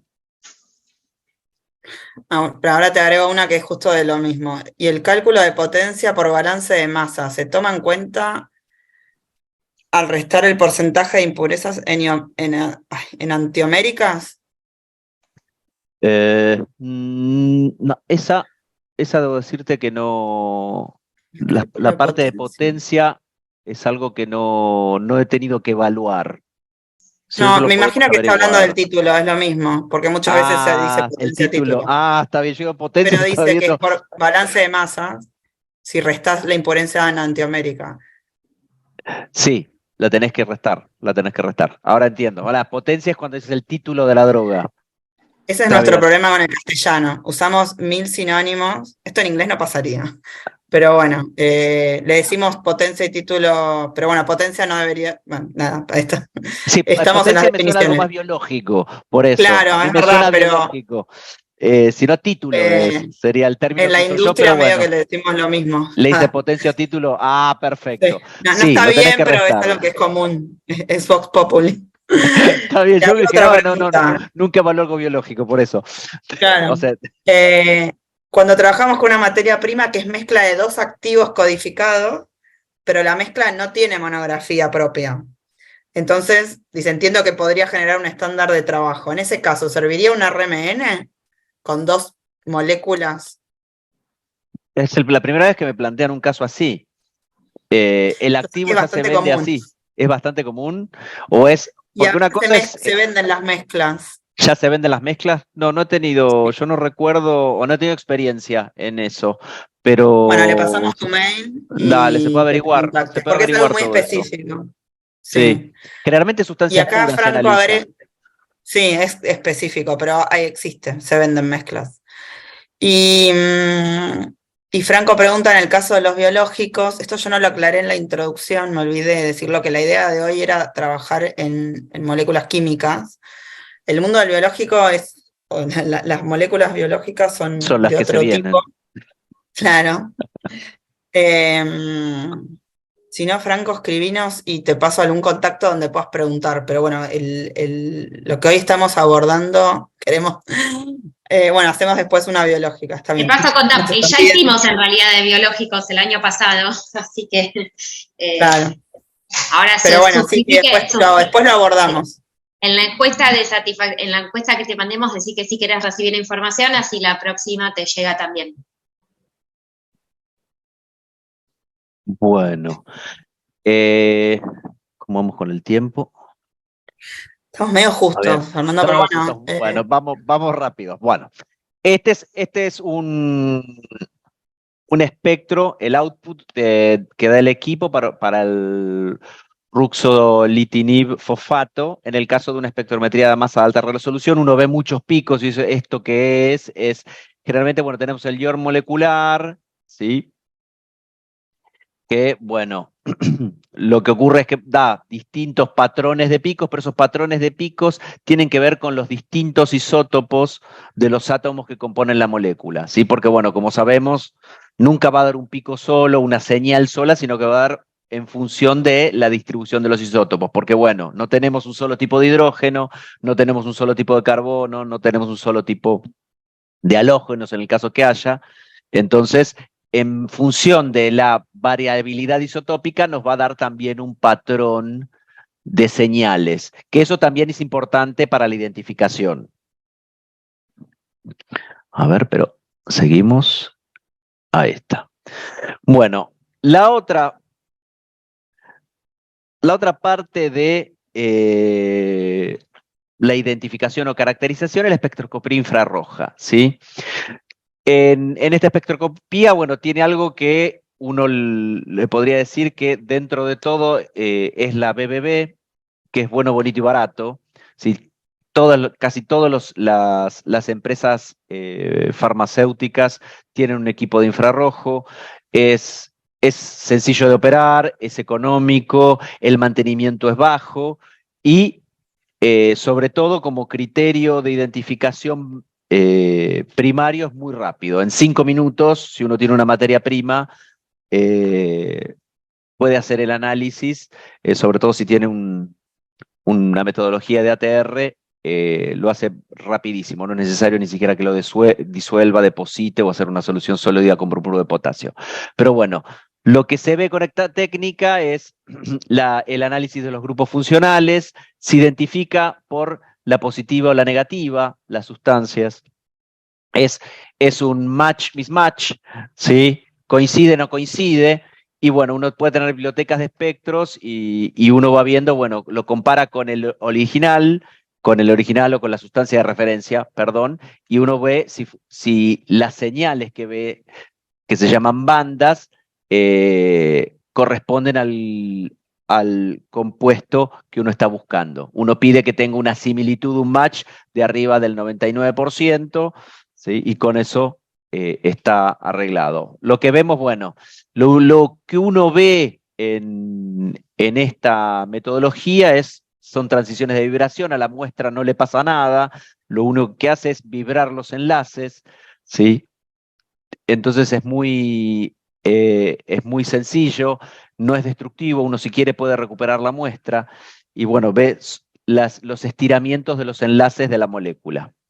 El output que uno obtiene, este es un ejemplo sencillo, es un espectro de esta forma. Yo creo que la gran mayoría debe estar familiarizado y bueno, uno tiene que ver en función de la estructura de la molécula, uno obtiene un pattern determinado, ¿sí? Las vibraciones de los distintos átomos de la molécula me van a dar un patrón determinado y en esta zona, sobre todo, que se llama de la huella dactilar, da sobre todo característico en cada molécula.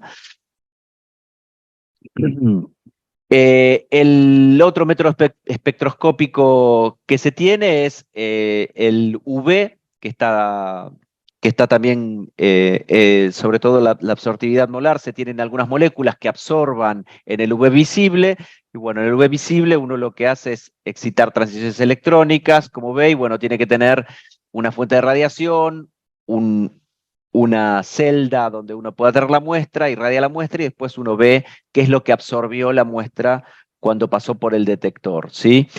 Es como todos los métodos espectroscópicos, no son destructivos, pero bueno, sobre todo lo que tienen son las desventajas del instrumental y el costo. Pero tanto el infrarrojo como el UV visible en estos momentos se han convertido en metodologías bastante económicas con respecto a masas y RMN. Como saben, bueno, uno tiene una fuente de luz, tiene un monocromador o dispersor de luz y uno, bueno, las distintas longitudes de onda las hace pasar por la muestra y uno obtiene un espectro de UV visible, ¿sí? Cumple con la ley de Beer, que puede servir para cuantificar, como se ve en otras cosas. Otras metodologías que se utilizan son la polarimetría, el punto de fusión, la cromatografía en capa delgada, la calorimetría de barrido diferencial y de difracción de rayos X, sobre todo si se busca polimorfismo. Con respecto a, pues ya voy cerrando porque si no, no me alcanza. No vamos a tener tiempo para preguntas. En UMINFOR, bueno, contamos con la capacidad instalada para la fabricación de estándares de trabajo. Poseemos laboratorios equipados para síntesis orgánica y purificación de compuestos orgánicos y los mismos pueden ser caracterizados por metodologías demandadas por ADMAT y otros organismos reguladores. Contamos con espectroscopía de RMN de 500 MHz multinuclear, 300 MHz de protón e hidrógeno, espectrometría de masa por HPLC, con cromatógrafo líquido Bruker Mikrotov, con fuente de ionización ESI, espectrometría de masa acoplado a cromatografía gaseosa, y podemos hacer FTIR, microanálisis, análisis elemental, polarimetría y bueno, también, como dijimos, la síntesis de productos a medida. Con respecto a la calorimetría de barrido diferencial y a la difracción de rayos X, contamos con convenios con institutos dentro de la Facultad de Ciencias Exactas y Naturales en los cuales se hace difracción de rayos X y barrido de calorimetría diferencial. Bueno, les agradezco mucho la oportunidad, tanto a la gente de HT como a CONICET, especialmente a Guadalupe, y bueno, les agradezco y estamos a su disposición para distintas consultas. También, bueno, la OBTT de Ciencias Exactas que generó esta vinculación. Bueno, a ver. No cortes, espera que hay más preguntas. Claro, no saludes tanto que tenemos un montón de... No digo si saco ay. Bueno, si querés sacarla, o bueno, capaz que vas y volvés, pero te agregamos unas preguntas. Muchas. En la identificación por IR, ¿hay algún porcentaje de coincidencia mínimo que se recomiende? Y depende de cada monografía o de cada... generalmente tratás de que sea arriba del 99%. Tratás de que sea arriba del 99%. Sí. Si tenés algún tipo de... Claro, si ya tenés monografía no sería un estándar de trabajo, pero tratás de que sea arriba del 99%. Si no, ya no... Como son sustancias nuevas, vos tratás que no haya diferencias. Sí, sabés que en las monografías de USP no dice en la especificación para eso. Siempre te dice que coincida con el estándar, pero no te dice el mínimo. Sí, por eso si tenés picos raros, yo no me arriesgaría. Pediría, bueno, o vería que si uno elabora, ya sea por síntesis, ya sea por recristalización de un API que consiga en el exterior, lo que uno haría es tratar de repurificar y también rever con otros análisis si puede llegar a tener una impureza. Claro. Porque viste que si aparecen picos raros, generalmente lo que tiene de bueno el infrarrojo es que es también un poco buchón en ese sentido. Es como una técnica bastante buchona. Si tiene algo raro, no te va a coincidir. Eso es lo que tiene de bueno como técnica. Es barata, pero también te das cuenta de que si hay algo raro, si la molécula no es o tiene un isómero, te va a salir en el infrarrojo. Y en el RMN, bueno, mucho más. Uno lo puede ir confirmando con las otras, ¿no? Bueno, te agrego otra de IR también. Dicen, en caso de un estándar de trabajo, o sea, no está la monografía, que lo hago por primera vez y no poseo el estándar de referencia, ¿cómo comparan nuestro equipo? Me baso en bibliografía para obtener un espectro de comparación. Yo agrego dónde saco esa bibliografía, tenés que buscar en bibliografía. Sí, hay que buscar en bibliografía, ver si existe alguna farmacopea que no sea la nuestra. Eso seguro, y si no, siempre vas a conseguir seguro la información espectroscópica, porque ahora, por suerte, yo que soy bastante grande, antes era más difícil, ahora se pueden conseguir con mucha facilidad con las bases de datos de las publicaciones de la parte de química medicinal o de química orgánica, la información con respecto al infrarrojo, ya están directamente publicados los espectros, entonces uno los puede ver. Entonces esa información está en distintas bases, o sea, hay muchos lugares donde lo puede buscar. Sí, yo ahí agrego que la farmacopea japonesa tiene una base de datos de infrarrojo que yo usé bastante. En una época la usaba un montón de consulta y es de libre acceso. Sí, hay que ir buscando. Sí, hay que internarse en la sí, sobre todo los laboratorios que lo sintetizaron por primera vez, en las primeras, como cuando se sintetiza un compuesto orgánico nuevo, uno tiene sí o sí que dar estos análisis de caracterización, uno va a encontrar los infrarrojos. Sí, tal cual. Uno los va a encontrar. Un detalle que no agregué, que lo tendría que haber dicho en la intro y ahora me estoy dando cuenta, hay que apoyarse mucho en el proveedor, el que te vende la materia prima. Sí. Uno o sea, si la sintetiza tiene que poder tener información de la molécula. Entonces, vale la pena insistirle al proveedor que nos dé el Drug Master File, que es la monografía que tiene que construir el proveedor que sintetiza. Y si no, preguntarle. No siempre es fácil, esos proveedores suelen estar en India o en China, pero bueno, cuando hablamos con un proveedor serio, esa información tendría que estar disponible. Voy a contestar una pregunta que hicieron, que si se tiene el RMN de un estándar de trabajo, ¿por cuánto tiempo está vigente? Según la norma ANMAT, entre comillas, es para siempre. Te dice que lo haces una sola vez. cuando vos ya caracterizás una molécula y se supone que uno reproduce lote a lote y no cambias de proveedor, vos deberías poder confiar en que no hubo no alteró la molécula, digamos. Yo después puedo seguir trabajando con estándares de trabajo posteriores, con un HPLC, por ejemplo, pero la RMN original no vence. No, no es Después necesario. agregaron otra pregunta de si tengo una molécula que está compendiada, ¿puedo generar un estándar de trabajo? En realidad ahí estaríamos teniendo un error conceptual. El estándar de trabajo es solo cuando no está compendiada. Y como ahí contestaron entre ustedes, que me encanta, sería un estándar secundario. Así que está perfecto. La próxima, Pablo, te invitamos a que des vos. Pablo es uno de los que está contestando. Sí, vamos a enviarles por mail el material, el video, pero bueno, con la semana corta de la semana que viene, tengan paciencia. Bueno, más preguntas, está buenísimo, ahí están repreguntas, me encanta. Voy a poner esto, voy a compartirles lo que sucedió con la encuesta que hicimos. ¿Alguna vez preparé un estándar de trabajo? Sí, un montón de gente, o sea, han tenido estos dolores de cabeza. No, bueno, qué suerte, porque la verdad que es un problema. Algún día les puede tocar. Y me encantaron los 3 valientas que dijeron que no sabían, porque en realidad no siempre uno está tan familiarizado con toda esta normativa.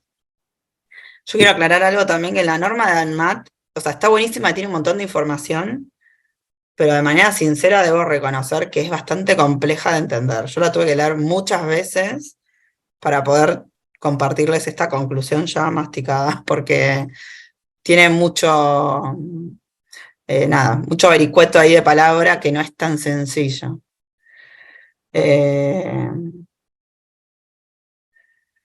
A ver, hay más preguntas. Si la molécula está compendiada pero no está disponible el estándar oficial, ¿cómo se debe trabajar? No puedes comprar en ningún lado el primario. Y bueno, ahí deberías como intentar, o sea, estás generándote el secundario sin el primario. Ahí quizás lo que yo haría, es una situación rara, pero lo que yo haría es llamarlo a Fernando primero, escribirle a Fernando, pero trabajar con la misma estructura de lo que hacemos con los estándares de trabajo, pero con la molécula ya conocida. O sea, tenemos lo bueno de tener la monografía disponible. Sí, sí, pero generalmente, bueno, o sea, uno tiene un estándar de trabajo cuando no existe sustancia codificada, o sea, no tenés el estándar primario, lo tenés que hacer de esa forma, tenés que generar o sea, tu historia, tu identificación, la bibliografía, o sea, se sigue manteniendo todo el registro de esa molécula. Claro, mira, justo ahí de vuelta me encanta, lo sigo repitiendo, se contestan entre ellos. A alguien le tocó ese caso y lo hizo como un estándar de trabajo, justamente. Bueno, sí, o sea, hay un detalle que yo no había agregado y lo voy a agregar ahora. Es molécula a molécula, es caso a caso. Lamentablemente no hay respuesta para todo, o sea, por eso nos parece muy importante la idea de apoyarnos en institutos especializados en química orgánica. Yo soy farmacéutica, en la facultad no veo toda esta parte, uno no aprende, entonces sí está muy piola poder contar con información o con gente especializada que puedan hacer un buen análisis de las moléculas y ayudarnos a entender esto, cuál es el título que tiene, cuáles son las impurezas. Con las impurezas también hay un gran trabajo. Hoy no profundizamos porque también depende cada caso, pero el estándar de impureza es un problema, que los estándares de impureza suelen ser un problema. Yo qué Sí, más tenía... provienen del proceso sintético y bueno, muchas veces como es una impureza es minoritario en el proceso sintético, entonces lo que tenés que hacer es de alguna forma buscar sintetizar esa molécula específicamente para tenerlo como estándar. Tal cual. Sí. Bueno, El fabricante acá, lo hace sencillo porque tiene kilos y kilos, entonces de la cantidad que fabrica puede aislar de alguna forma una cantidad importante de impureza. Pero cuando uno tiene poco, o sea, tiene una poca cantidad o para usarlo de estándar es como complicado. Bueno, siguen apareciendo preguntas. ¿Se puede considerar un proveedor de estándar como Sigma Aldrich o Enrendorfer, nunca lo puede pronunciar bien, como primarios? En realidad justo surgió más arriba. Va a depender de cómo te lo vendan. Si te lo venden en calidad reactivo, esa pureza en realidad no la podés usar como un estándar primario porque todavía no tiene ese grado de... Bueno, no podemos garantizar ese nivel de título. Lo que deberías hacer es lo que también comentaron ahí, que si vos pudieras trabajarlo como uno de trabajo y poder valorarlo, eso sería lo correcto. No siempre dan las cantidades, porque ellos también venden en cuotas bastante pequeñas. Pero bueno, si lo venden como calidad reactiva, en realidad no se puede trabajar como un primario. No sé, Sigma no es una entidad oficial. Esa es la clave. Entender que son oficiales, los primarios son cuando lo emite una autoridad oficial. Bueno, de paso les vamos contando que el módulo de junio vamos a trabajar sobre buenas prácticas de almacenamiento y distribución. Es una capacitación que es arancelada y va a ser el viernes 23 de junio. Para quienes estén interesados o interesadas nos pueden escribir. No tiene nada que ver con este tema, pero bueno, era un poco... el objetivo del plan anual es justamente intercalar con los distintos temas que nos competen en el día a día de nuestro trabajo. Creo que acá ya está. Acá estamos. Bueno, seguimos hasta que nos corten. En teoría esto a las 4 corta. Agradecen un montón. Como llegamos buenísimo y se pudieron, la verdad que está buenísimo que haya tanta participación. Ahí siguen entrando preguntas. Yo me pongo como ansioso y digo, ay, quiero contestarla toda. Yo sigo mandando por el chat información para la consulta pública de ANNAT, para que puedan ver la charla completa de nuevo en el canal de YouTube. A ver, una vez que tengo identificada la molécula, ¿cómo puedo cuantificar la misma sabiendo que no tengo un primario? Bueno, ahí todo lo que hablamos hoy de ir a la norma de ANMAT, ver el cuadro ese, qué tipo de ensayos le podés hacer, como contaba Fernando, o sea, ese equipamiento que uno necesita, que en general los laboratorios no tienen, y bueno, recurrir a institutos que tengan, o sea, la Facultad de Exactas este servicio lo hace. Pueden encontrar otros, o sea, no es exclusivo, pero ellos tienen mucha experiencia. Pero bueno, sí o sí tienen que caer en un RMN, en un diferencial por barrido, o sea, es toda esa caracterización molecular que bueno, no queda otra. Es lo que hay que hacer, digamos. Tienen que leer ese capítulo que... El cuadrito ese está súper, Sí. o sea, sea sencillo, pero es un cuadrito que es fácil de ir paso por paso. De esto tengo, esto no tengo, esto tengo, no tengo. Pensé que iba a ser más importante, pero... ¿Qué cosa? Ay, Yelitza, se te abrió el micrófono, no sé si nos querías comentar algo a nosotras.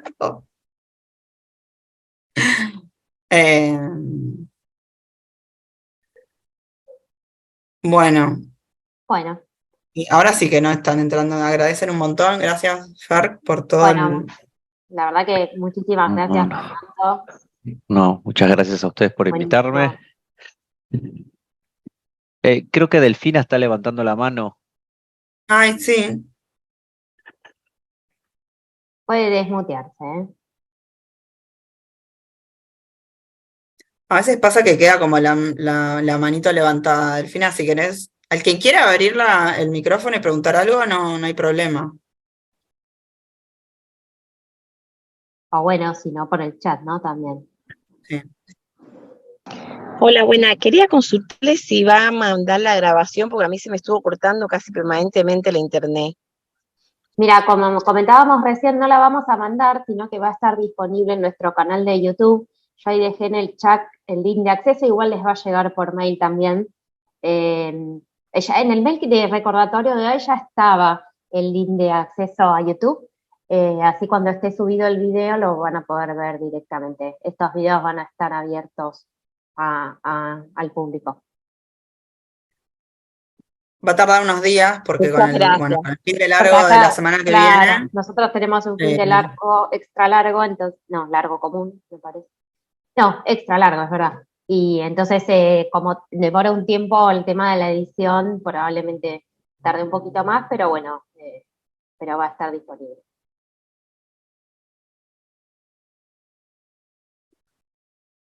Bueno, Bueno, Estamos si en no hay hora. más preguntas, 16 cerramos. en punto, una maravilla.